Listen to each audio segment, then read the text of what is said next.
No Dia Internacional pelo Fim da Violência contra a Mulher, os relatos e a dor de quem já foi vítima de agressão em São José dos Campos, poder público e sociedade discutem os desafios que ainda precisam ser superados para impedir esse crime.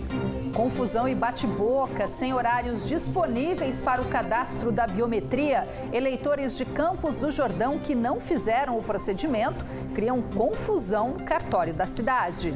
Para reforçar os estoques no período de férias, considerado de baixa adesão dos doadores, Banco de Sangue de São José dos Campos e Hemonúcleo de Taubaté fazem ações para sensibilizar a população. E em Caçapava, exemplo de sustentabilidade, voluntários se unem e usam garrafas PET para confeccionar a decoração de Natal da cidade. Segunda-feira, 25 de novembro. Bem-vindos ao Band Cidade, segunda edição.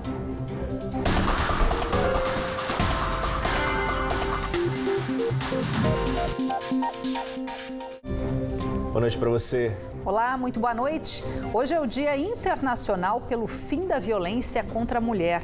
A data marca o início de 16 dias de ativismo no mundo todo para exigir políticas públicas mais eficazes no combate a esse tipo de crime. Em São José dos Campos, uma série de ações estão previstas para fazer com que toda a sociedade reflita sobre esse tema que ainda causa impacto na vida de milhares de famílias. São palestras, panfletagem, caminhada e roda de conversa.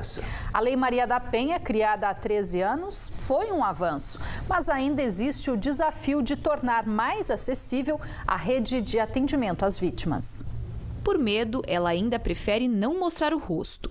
As marcas da agressão estão espalhadas por todo o corpo. Ao todo, 78 facadas. O autor, o ex-namorado que não aceitava o fim do relacionamento. Logo após o crime, ocorrido no dia 21 de julho, ela passou uma semana na UTI e agora faz tratamento para recuperar os movimentos e a sensibilidade que perdeu do lado esquerdo do corpo.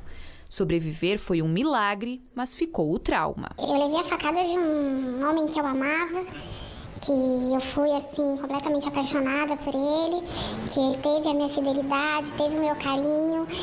Por mais que ele tinha esse lado agressivo, eu tentava ajudar ele, né?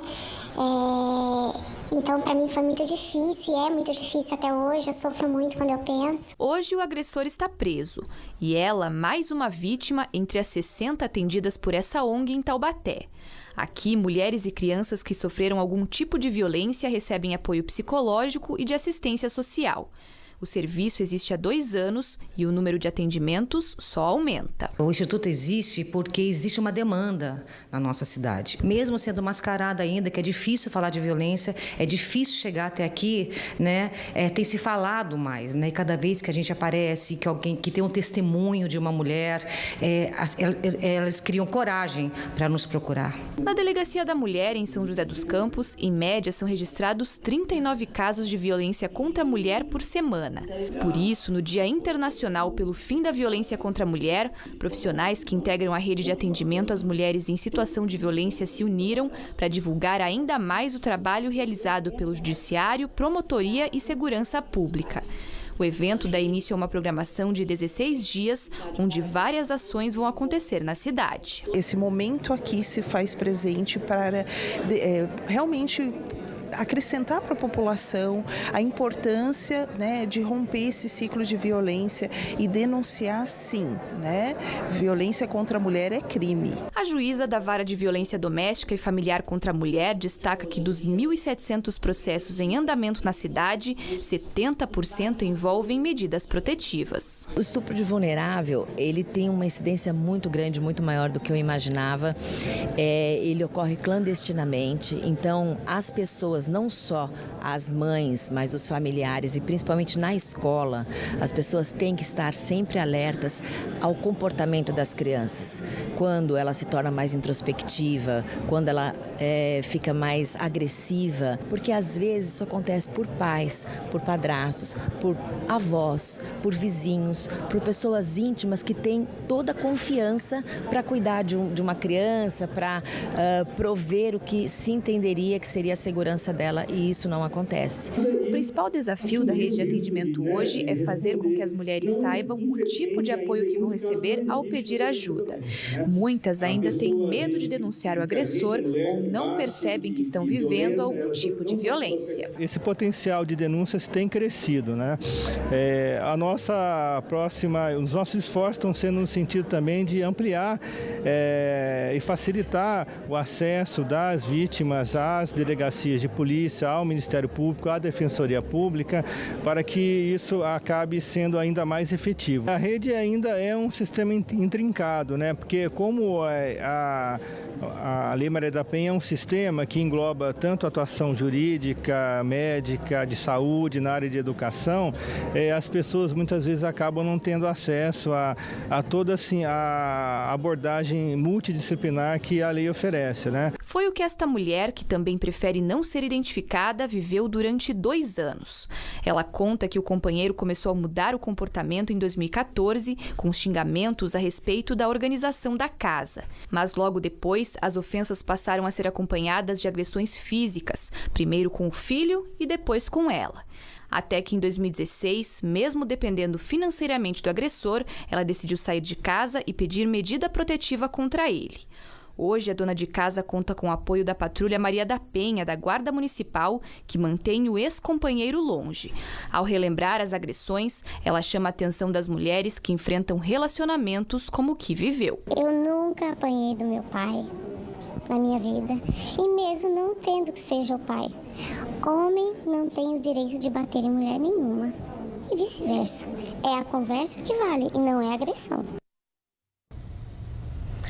Uma batida entre um carro de passeio e um micro-ônibus na Via Dutra, no trecho de Guaratinguetá, deixou um bebê ferido nesta madrugada. O acidente foi na altura do quilômetro 56.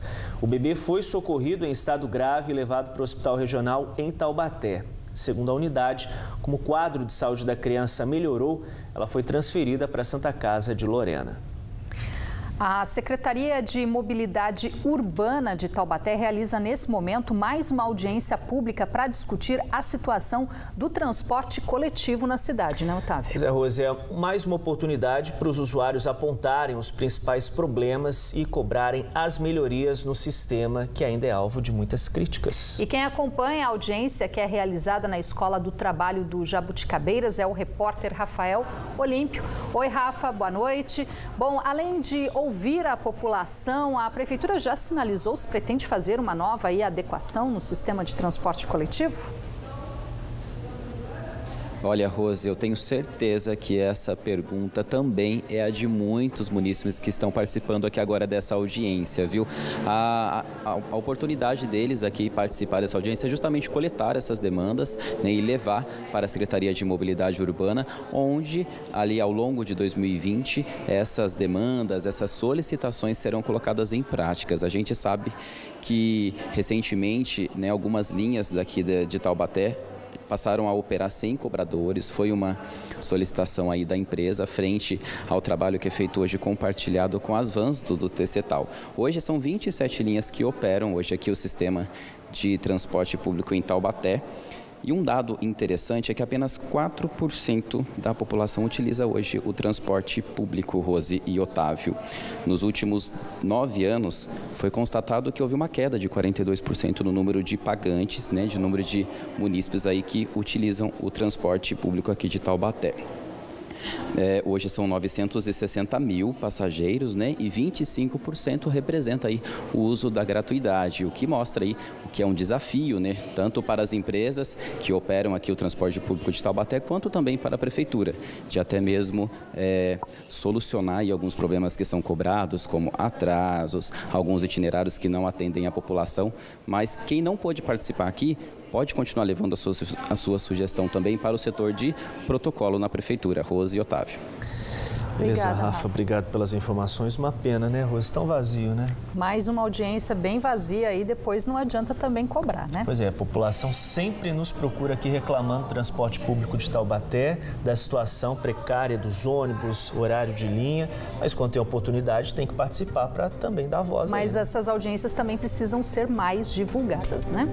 Depois do intervalo, sobe o número de casos de sarampo em Ilhabela, no litoral norte. E ainda no Dia Nacional do Doador Voluntário, vários centros de captação de bolsas de sangue da região fazem ações para conscientizar a população sobre a importância da doação.